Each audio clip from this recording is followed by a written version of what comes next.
Hello, this is Bentvnews Television News Roundup, a compilation of major stories in the week ending. I am Tunde Alabi. Thank you for being part of the program this evening. The leader of the British Labour Party, Jeremy Corbyn, has criticised government flagship welfare program, the Universal Credit, as failing the people that most need welfare support from government. He said Universal Credit has increased the number of people living in poverty in the United Kingdom. Reacting, the Prime Minister Theresa May said that the program designed to encourage people get into work and make welfare system simpler and fairer. The National Farmers Union, the Federation of Small Businesses, the National Audit Office, the National Housing Federation, Gingerbread, and the Royal Society of Arts. Does the Prime Minister know what these organisations have in common? Minister!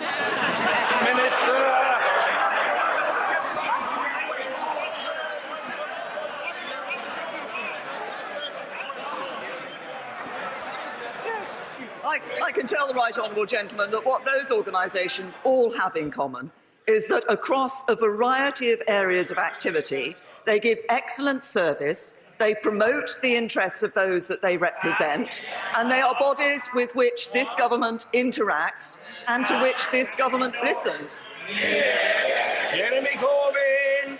I am truly grateful to the Prime Minister for that answer, the first part of which I wholly agree. But what they also have... It's all right, it's all right. But what they also have in common, Mr. Speaker, is that they're telling this government its flagship benefits policy, Universal Credit, is flawed and failing hundreds of thousands of people, both in work and out of work. In 2010, the government declared that Universal Credit would lift 350,000 children out of poverty. Does the Prime Minister stand by that figure? Prime Minister! Can I say to the Right Honourable Gentleman, we introduced Universal Credit because we needed a system of welfare in this country which encouraged people into work rather than discouraged them into work, which made sure that work always pays, and that was a simpler system than the legacy system that we were left by the Labour Party. Remember the legacy system of the Labour Party? It meant that we even had individuals being paid £100,000 a year on benefits, all paid for by hard-working taxpayers earning a fraction of that sum. Jeremy Corbyn! Mr. Speaker, the Child Poverty Action Group says that far from taking children out of poverty, Universal Credit will now increase the number of children in poverty.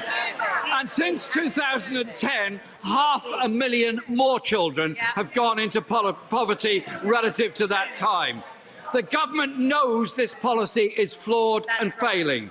Their own survey on Universal Credit found many were in debt, a third in arrears with their rent, half fallen behind with their bills.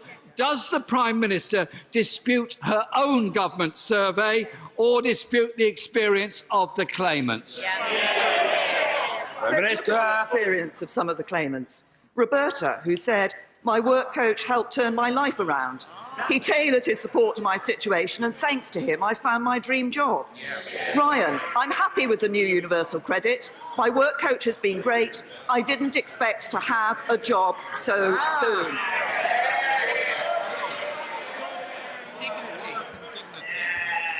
Naeem, "Universal Credit gave me the flexibility to take on additional hours without the stress of thinking this might stop my benefits straight away."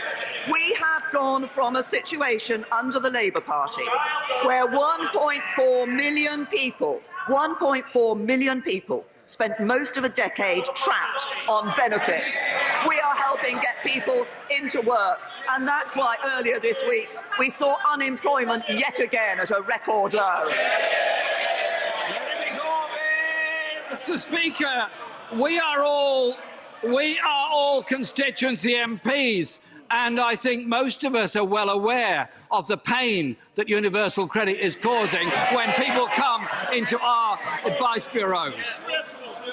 60% of families facing cuts due to the two-child policy are in work. Yes. Universal credit isn't making work pay. It's taking money away from families and putting more children into poverty.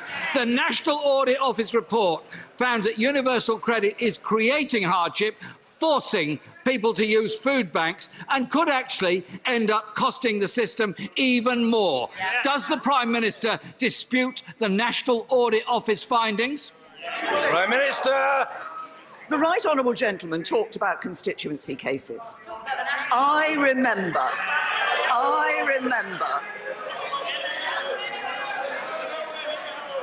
Order. We're at a very early stage of the proceedings. We've got a long way to go. The questions must be heard and the answers must be heard. And as usual, I want to get through the order paper. The Prime Minister.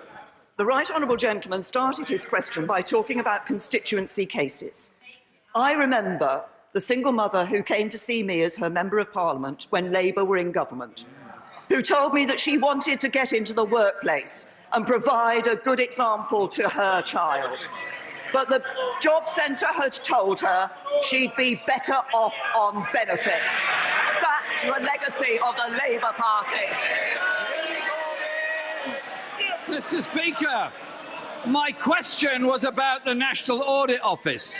The Trussell Trust backs the NAO. They say that food bank usage in areas where universal credit has been rolled out is 4 times higher than in areas where it has not been introduced. But without resolving any of those failings in the next year, the government proposes to inflict this on another 2 million people. Yeah. As part of that transfer, hundreds of thousands of people with disabilities on ESA, JSA and tax credits will receive a letter telling them their support will be stopped. They will have to make an application for universal credit. Does the Prime Minister think it's the responsibility of the government which is changing the system to ensure people retain the support they need, or is it down to the individual, many of whom are actually very vulnerable people who need help and support?